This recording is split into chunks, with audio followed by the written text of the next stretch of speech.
I'm getting ready to tighten everything up and drive it. Except I have one problem. My drive shaft.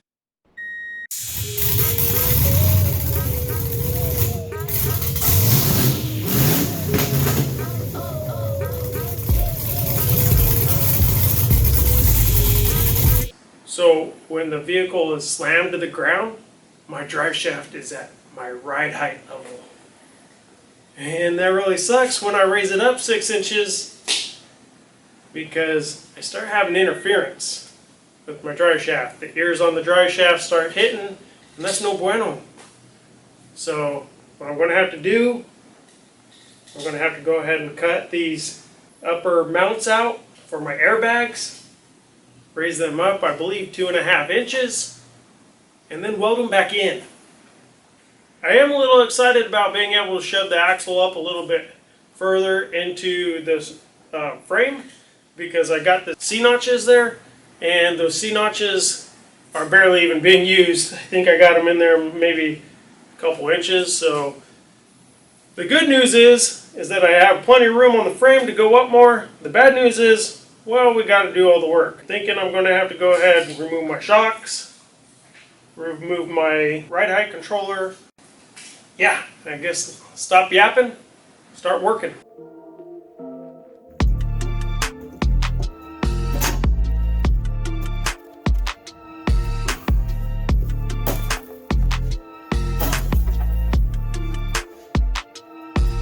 Oh, son of a bitch, I broke it.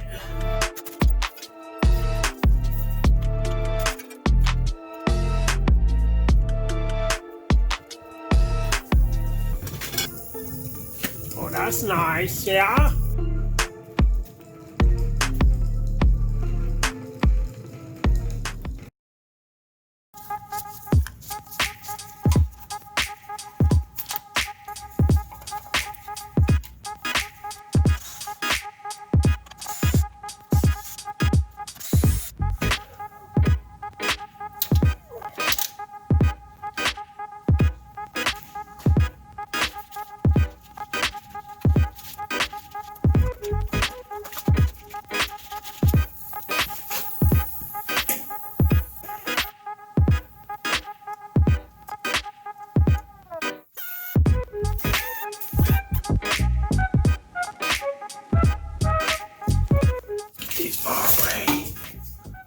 Far away from the flames.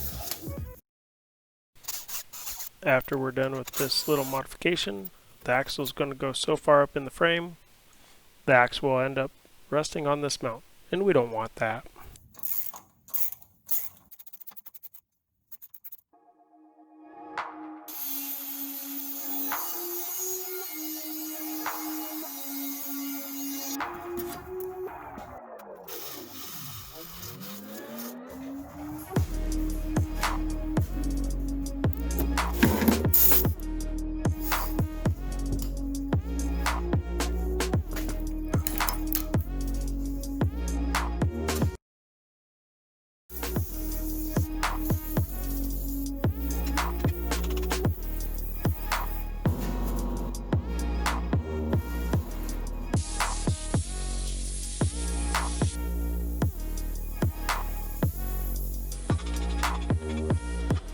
Alright, got the upper bag mounts off. I'm gonna go ahead and start cleaning those up. So we got that prepped. There. Shock mount mostly cleaned up. I'll have to go ahead and pull out the welder and weld that up a little bit. Smooth it out. Since the plasma cutter digged a little much. There's my shop helper. Supercharged Hemi.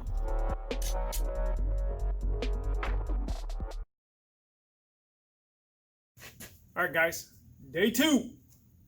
Yesterday, pretty successful. Got gas tank removed, all the wiring removed, got the upper bag mounts removed, shock mounts removed, got everything cleaned up.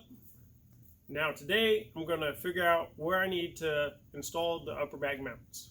So I have my bag heights here that I measured from the axle to the top of the bag mount. 10 inches is fully inflated at about 110 pounds. Then I have ride height, which is a 7 1/8. So I can go ahead and put it at ride height, 7 1/8. Put my drive shaft in, have it to where it's almost horizontal. And then I'll probably tack everything in right there. And then I'll go ahead and put it in the smash setting and then my off-road mode setting and see if I have any binding. Only other issue I might have is if my axle sticks up too far into the frame and actually hits the frame. So I'll have to make sure I have enough axle movement there for that. So let's go ahead and check to see how deep can we go.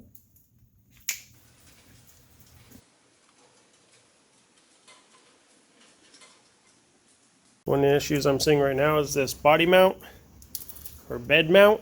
It's touching the tire.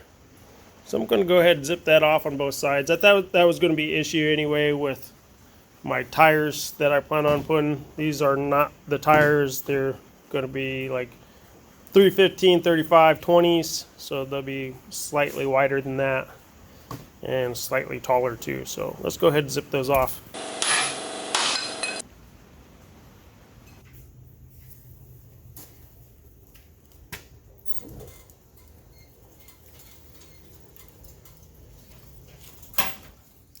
Okie dokie, artichoke.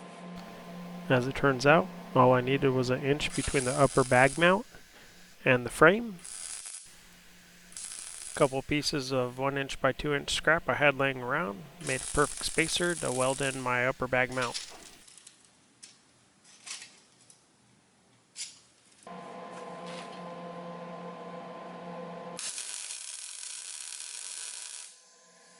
Alright! Tack welded in my upper bag mounts. We're going to go ahead and see if it made a difference. Pretty confident that we made a difference. Now we just gotta know a faux shout. So currently we're in the all the way down position, not having any drive shaft interference, which is good. Let's go ahead, raise her all the way up. A little vibration there isn't a big deal because I think what I got to do is align my pinion angles. I have to take those off, put it at the right height, and make sure I have the same on both sides. Nice!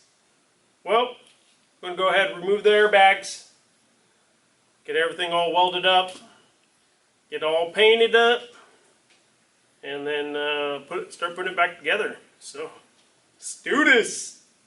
Don't do it!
The upper bag mounts mounted in a higher location gives me less clearance for my fuel lines and my wiring.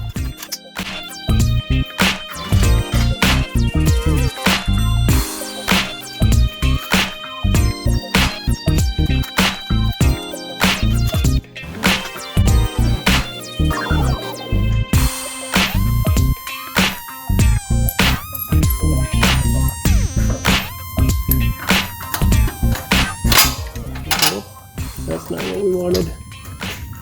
That wasn't part of the plan. Nice.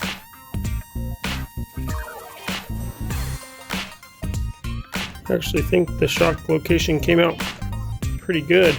And it's flush with the frame, so I don't have to worry about raising my bed up.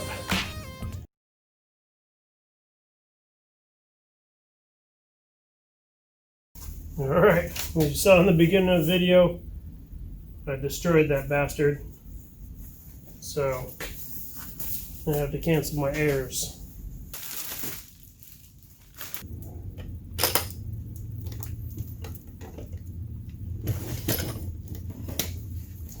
It's the only hammer I got close enough right now, so feed, return.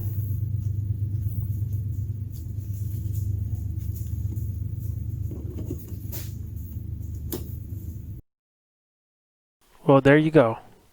She's sitting a little lower. Hemi seems to approve. And I'm really liking the stance. Most importantly, there's no interference with the drive shaft, and we're getting one step closer to driving it. But first, we have to get some exhaust on this bad boy. Hook up the power steering. Add some coolant. Oh yeah, can't forget, I gotta teach myself how to TIG weld. Got a couple of pointers from the dudes at work, which really helped out a lot. Hopefully after all of those boxes get checked, we'll be able to take this Jeep out under its own power, right out the shop door. Please stay tuned for the next episode. We'll be working on the exhaust and hopefully pulling out of the driveway. As always, thanks for watching. Get out in your shop, build something.